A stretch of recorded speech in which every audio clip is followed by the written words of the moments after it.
So, gawin natin yung example ng one-way slab using the approximate shear and moment given by the code, no? In designing one-way slab. So, this simplified method, tandaan na ulit natin, no, that uh, this beam or is for non-pre-stress continuous beam and one-way slabs. Okay? So, therefore, it shall be permitted to calculate MU and VU due to gravity loads in accordance with this section for continuous beams in one way and satisfying A through E. So, members are prismatic. Okay naman tayo dyan. Rectangular. Loads are uniformly distributed. Okay? From floor pressure, di ba? Ginagawa natin uniform load. And then, uh, L is less than or equal to 3D. Okay naman din yan. There are at least two spans.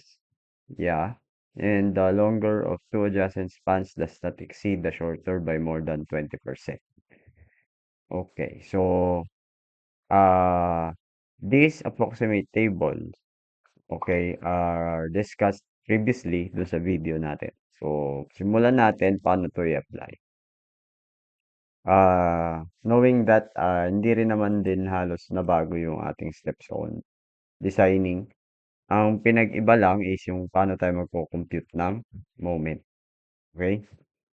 So, disregard ko muna yung effect ng shear dito sa mga samples natin. So, let's try this problem. Okay, so as a reinforced concrete slab consists of two equal spans, each with a clear span of 4.5 m. And then the service live load is 4.8 kilopascal. Okay, common na yan. Okay, and we are using 12 mm for all bars. Main and temperature bars. I just want to change this uh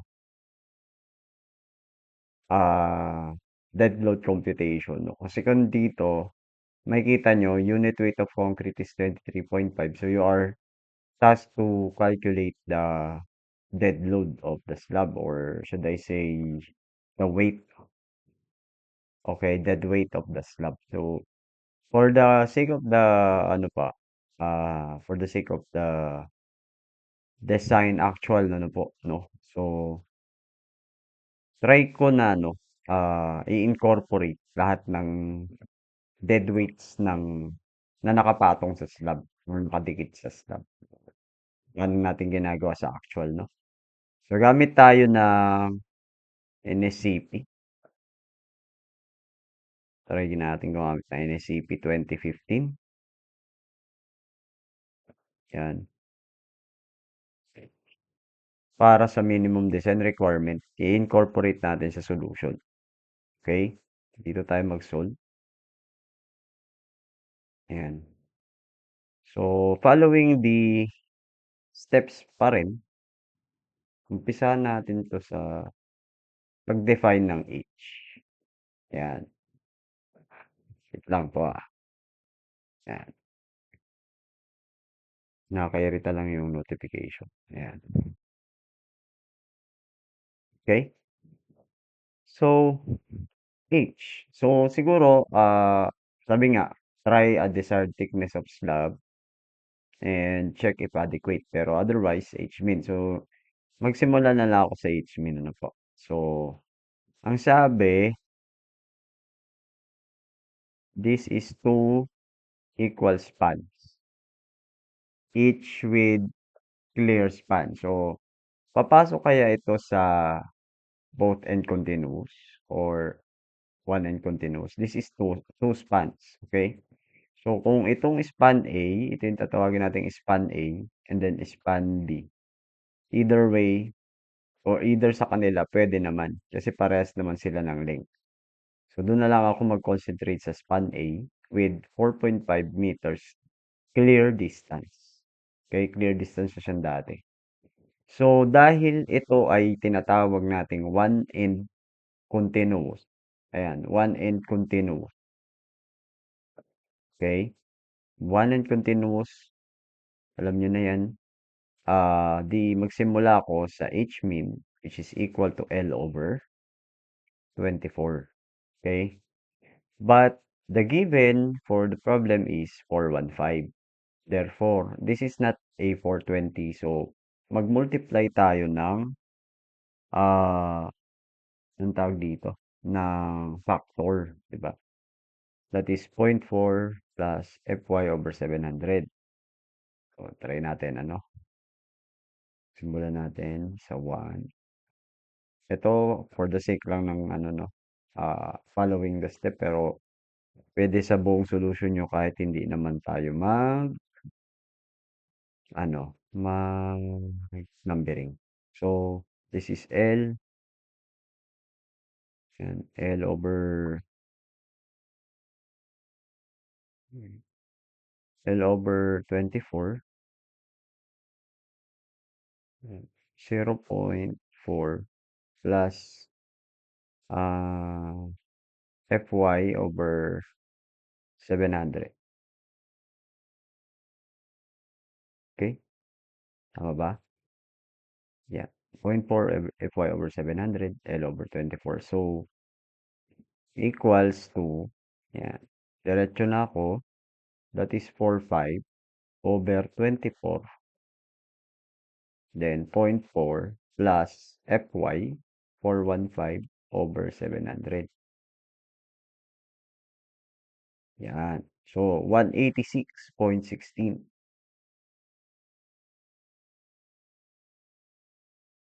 186. Type ko na lang. 186.16 mm,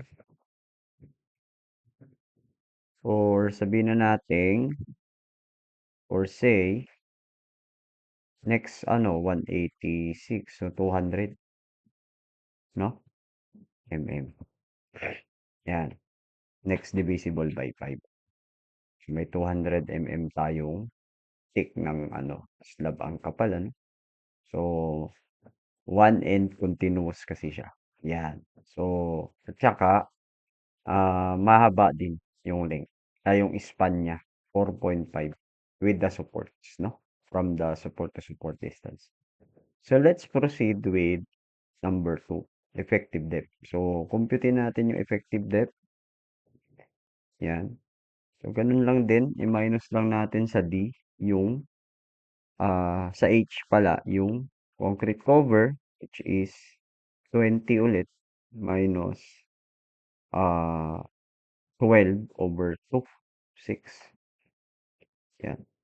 Both sides naman ganun, 20-20 yan. So, regardless of a negative and a positive moment, pero expect natin dito sa natin, sa sample na 'to ngayon ay hindi na siya simply supported. Therefore, magkakaroon tayo ng negative moment tsaka positive moment dito.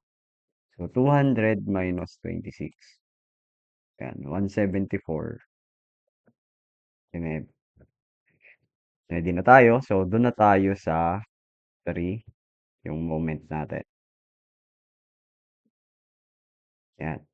So, considering 1 meter strip tayo lagi, no? The factored moment should be classified using, of course, the uniform load muna. Okay. So, sa live load, WLL, wala tayong problema dyan. Binigay yan, 4.8 kilopascal. So, times mo ng 1 meter. Yan, 1 meter strip para maging 4.8 kilonewton per meter. Meron ka ng service load ng uniform load. This is for live load. Yan. Sa dead load tayo magkwenta ng yan, ng napakarami. Kasi sabi ko nga, ah, mayroon naman talaga naka-attach sa mga slab. So, gamit yung code, yan, para matutunan nyo na rin kung paano tayo maglagay, no, ng mga tiles, 'di ba? Yung weight ng tiles, ng kisame, 'di ba? Iklituin natin. So, Yan, WDL. Pero kunin muna natin lahat ng ano, load. So, punta tayo sa page 24 ba yun?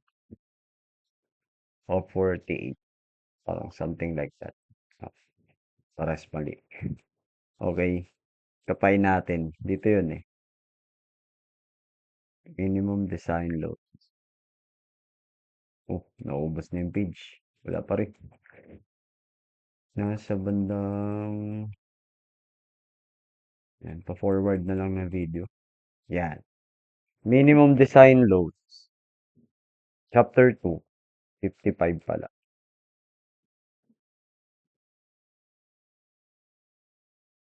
Yan. Dito yung load combinations po, no? Ayun yung 1.2 tsaka 1.6 na standard na lagi natin ginagamit. Ito yung minimum densities for design loads. Dito din yung minimum design dead loads. Ayan po. So, for flooring, yan, number one, gamitin natin yung ceiling. Yung pangalawa, yung floor fill. Floor finishes, yun lang. Electrical plumbing, di ba? So, kunin muna natin siya in kPa or floor pressures muna, floor loads. Okay? So, number one na dyan yung ceiling.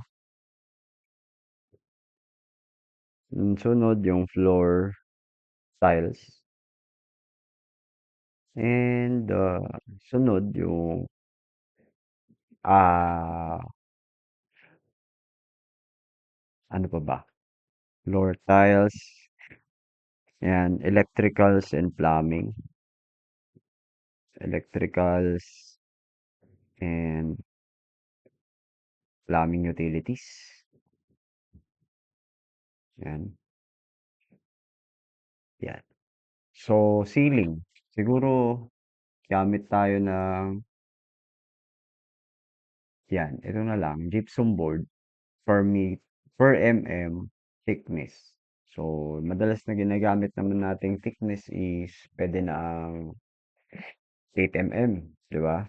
So, 8 mm per mm. So, 0.008 times 8 mm.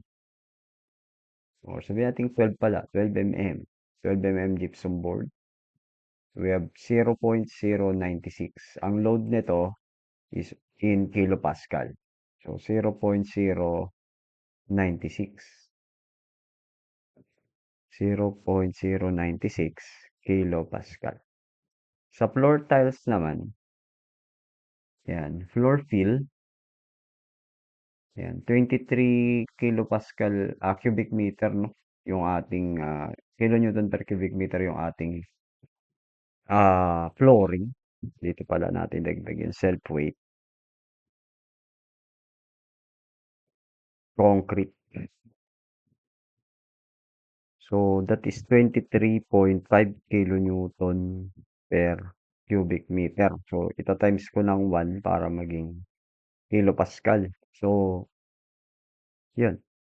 So, 23.5 kilopascal times 1 times 1. So, magiging kilonewton per kilopascal na siya. Kilopascal.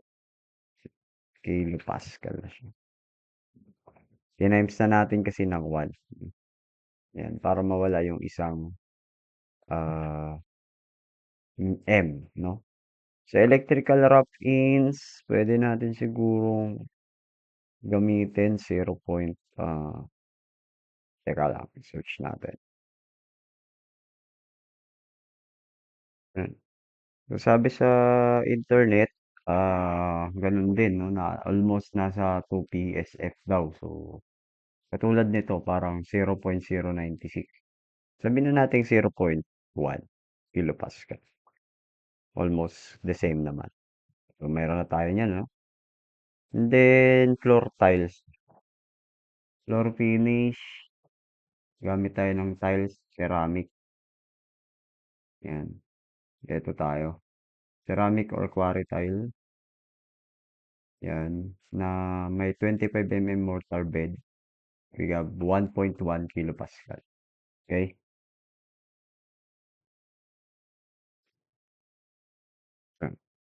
Kilopascal. And kung may idagdag pa man kayo dito sa dead loads nyo, pwede nyo yang dagdagan pa. Pero for the meantime, sige, okay na to. Yan, ano pa ba? Bukod sa ano, yung kasama naman na yung floor fill doon sa ano, no? Tiles, no? Okay, pwede na yan. So, i-add natin 23.5 plus 0.1 plus 1.1 plus 0.096. Meron tayong 24.796.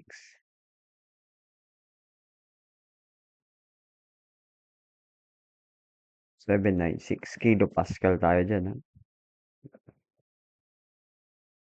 Teka, 23.5 kilopascal. Okay, 24.796. So, para makuha yung DL, service live load, dead load. So, i-times natin 24.796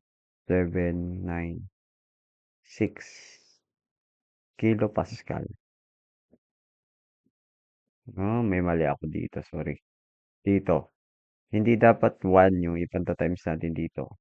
Yung 23.5 should be multiplied by thickness of the slab. So, 0.2. Tingnan natin makalimutan. Okay.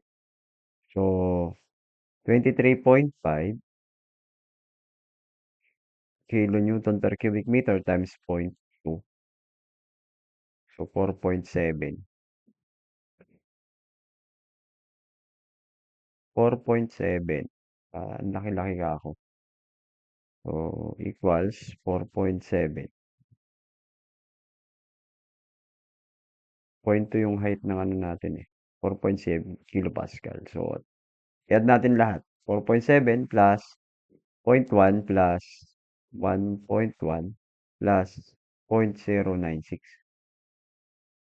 Yan. So, 5.996 kilopascals. Yan. So, in order to get uh, the uniform load, times mo ng 1 meter. Strip. So, we have 5.996 kilonewton per meter. Yan. So, maigi na paghiwalayin po natin yung ano, yung dead load and live load kasi may time sa two-way slab na, 'di ba, pinaghihiwalay natin siya. So, sanayin na natin sarili natin. Pero this time, i-factor lang natin 'to using our combination load combo. So, WU is 1.2 dead load plus 1.6 live load. Yeah. 1.2 of the 5.996 plus 1.6 times 4.8. 1.2 dead load, 1.6 live load. So, WU, yan,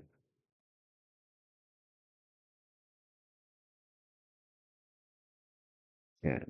Forward nyo na lang kapag nag-ano tayo. So, calculate. Yan. Yan. So, meron tayong 14.875. Yan. This time, kilonewton per meter na siya. Okay? Yan. So, kung simple supported yan, kukunin mo na yung MU eh. WL squared over 8, pero hindi. No? So, approximate moment tayo. Gagamit tayo ng ah table. So, balikan natin yung table natin. Yan. So, base dito sa table, yan, sa uluhin natin, ano, kung paano. So, ilapat lang natin, no. Sabi niya, meron lang tayong two spans. So, lagyan natin ng moment yung two spans na to. So, actually, ito siya. Yan. No? Ito na siya. Face of other support, ganun. exterior support. So again, ito yung exterior support. First, interior support. Exterior support pag two spans. So, naka-mirror lang naman yan pag ano, pag two spans. Pero pag more than two spans, yan, dalawa interior mo. So, isa lang ang phase of interior support.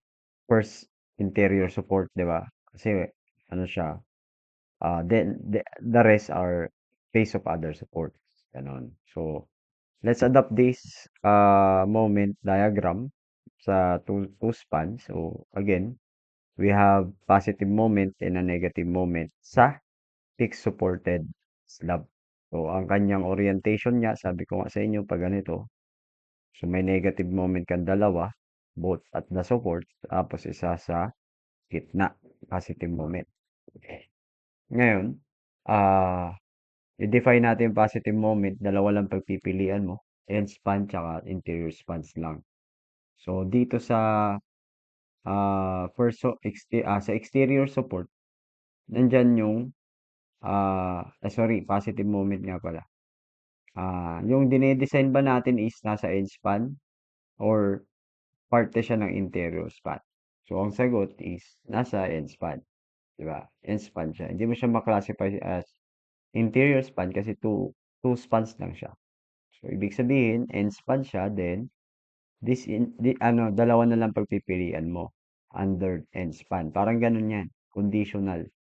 So, ang tanong, discontinuous ba siya and integral with support or discontinuous and unrestrained?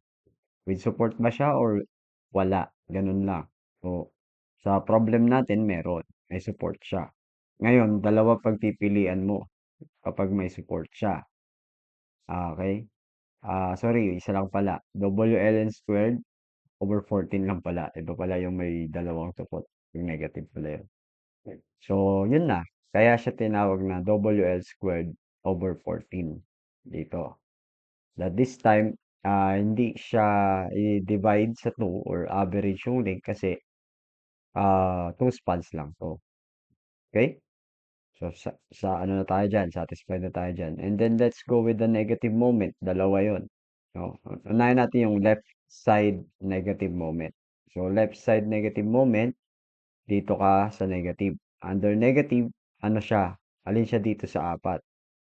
So, exterior face siya. No? Exterior face of the first interior support. Joke lang, hindi pala yan yun.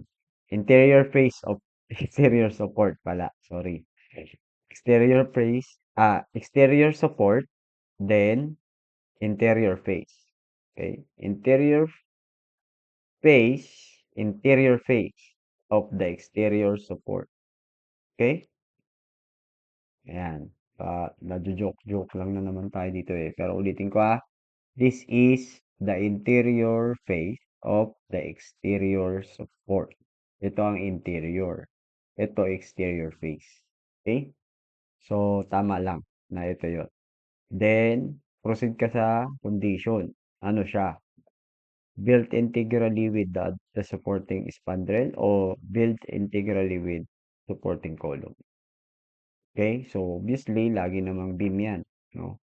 So, 24 ang ating denominator.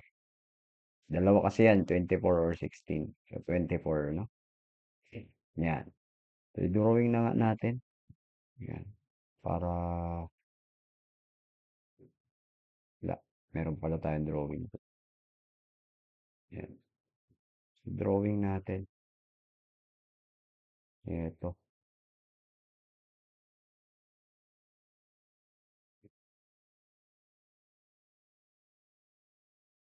Drawing na lang natin dito. Yan. So, ito yung slab.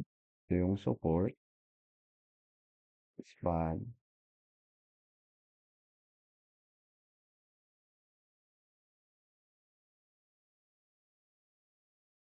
Okay. Ang moment niya,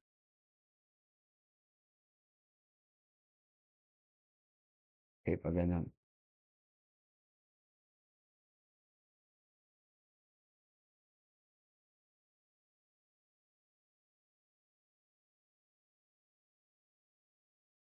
Pangit.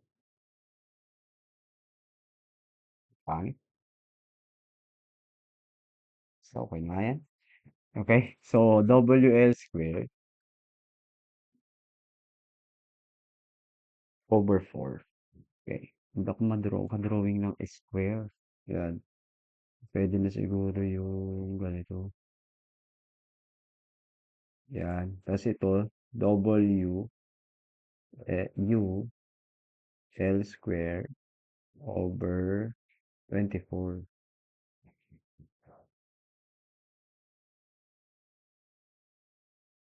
Yan. Tsaka sa kabila, sabi niya, ano naman tawag natin dito? Interior face din ito, 'no? Pero,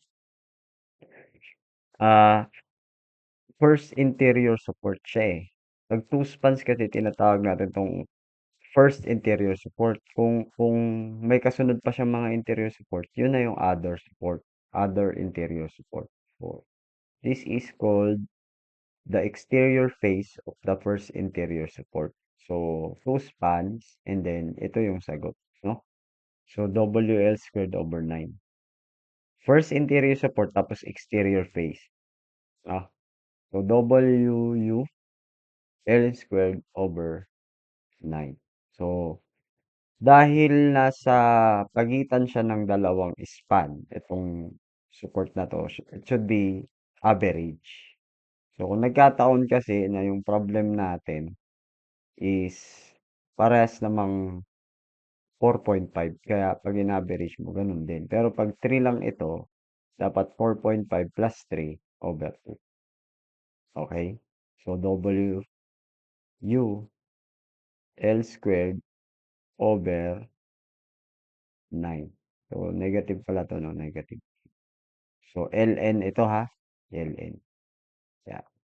Ito, L1 na lang. So, L1 na lang. Kasi wala naman siyang ina-average. Yung L1 is 4.5 meters. Okay? So, we have three moments, no? A, positive moment. Okay? So, tawagin natin siyang at mid-span. Mid-span. We have WU, LN squared over, so, paano ba? MU na lang. MU positive, no? MU positive or positive MU is equal to, yan, WU LN squared over 8. Ay, over 4. 14 dapat to. 14. Hindi ko makalimutan. Yan. So, copy. Yan. Okay? So, pwede na natin siyang isolve using calculator, siyempre. Yan. WU should be 14.87. 8752 times L squared. 4.5 squared over 14. So, 21.515 or 516 kilonewton meter. Okay? Meron na tayong ah, para sa positive moment. Ngayon, dalawa ang negative moment natin. At span, negative span, sorry, at left support. So, negative moment.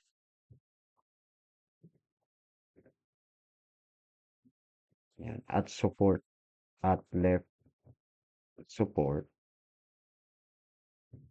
Okay. Positive, negative yan eh. Yan, at left support. Negative MU. Siguro MU, ano ba? Negative MUL at left. Yan. Kopyahin ko lang to.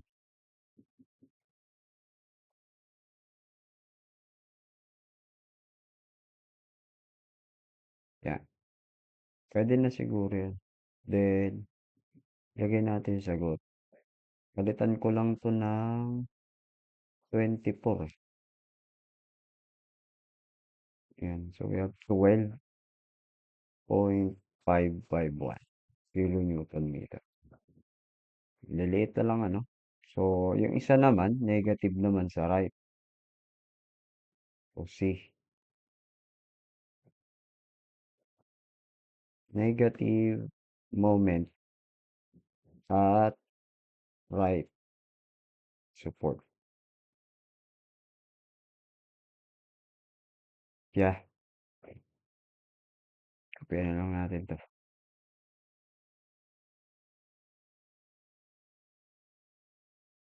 Kopya, kopya. Yan. Here we have R. Ito naman, palitan ko lang 'to ng, palitan natin 'to ng 9. So, palitan ko 'to ng 9. 33.469.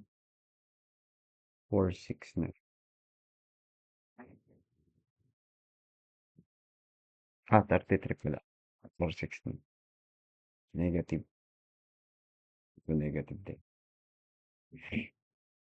Okay. So, nagi-gets na ba natin? Ayan. So, again yung L natin dito sa right support, it should be average. Lagay ko na dito para hindi kayo maano, mamaya yan makalimutan. Ayan, nagkataon lang na parehas. Ayan, so divide mo ng 2. Kaya yung LN mo is 4.5 pa rin meters. Okay? Meron na tayong moment. So, ang gagawin ko, mag-check ako ng adequacy ulit, no, hindi required, no? Pero again, lagi naman pumapasa yan, no? I-skip ko na muna siya this time. Pero kayo, wag niyo i-skip yan, ha? Okay? So, para lang makatipid tayo ng oras. Yan. So, ngayon, pagkatapos niyan, mag-ano ka na, magde-design ka na sa both sides. Yan. So, actually, yung moment negative, pwede kang mamili na lang dyan eh. Kung saan dyan ang makapal, malaki, no? So, para isa lang ang dinedesign natin sa negative moment, tapos isa sa positive moment na po.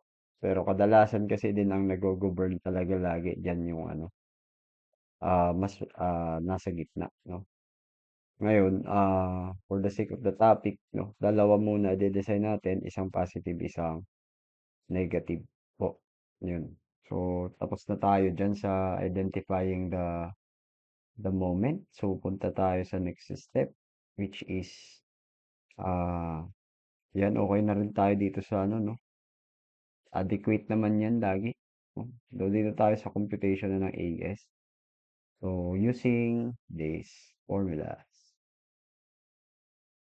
Yan, mabilis lang. Diyan lang naman tayo tumatagal kapag kuha ng moment ko.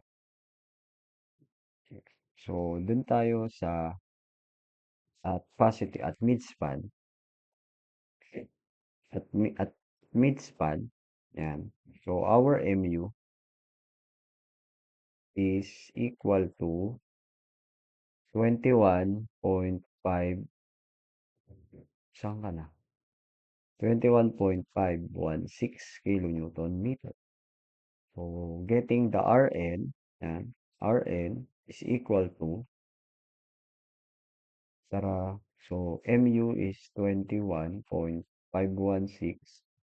kilonewton per meter. So, times 10 raised to 6 over the 0.9 yung ating reduction.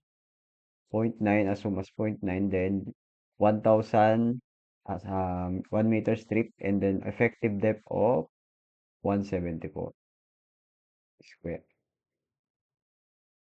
Yun, equals. Okay. So, i-store ko to sa F. Yan. Pero i-type mo rin. There. 0.7896. Okay. Then, we have row. Kunin natin yung row. Yan. So, 0.85 F prime C. Yan ang F prime C. Anong F prime C? 27.6. Yan, maangal ah. Yan. Over the FY 415. Ang laki ng FY natin ah. Ayan. Yan. Then, 1 minus square root of 1 minus 2 Rn. Nakalagay sa F over 0.85 F prime C. Yun. Yan. So, meron kang row na ah 0.001936.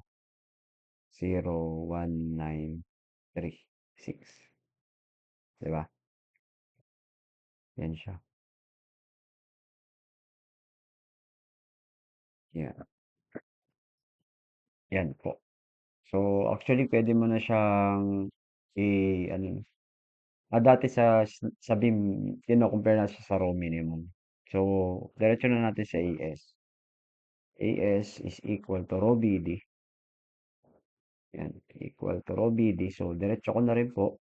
So, 0.00. Sister ko nga to sa E. Yan. E times D 1,000 times D 174. Yan. 336.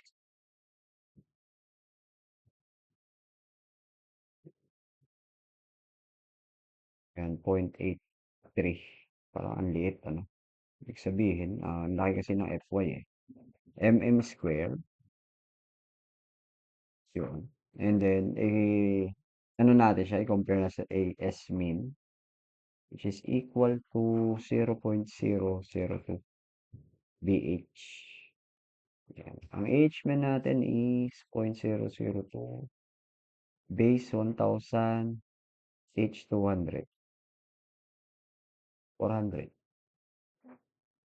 Yan. Ang liit niya nung ano, ang liit niya nito.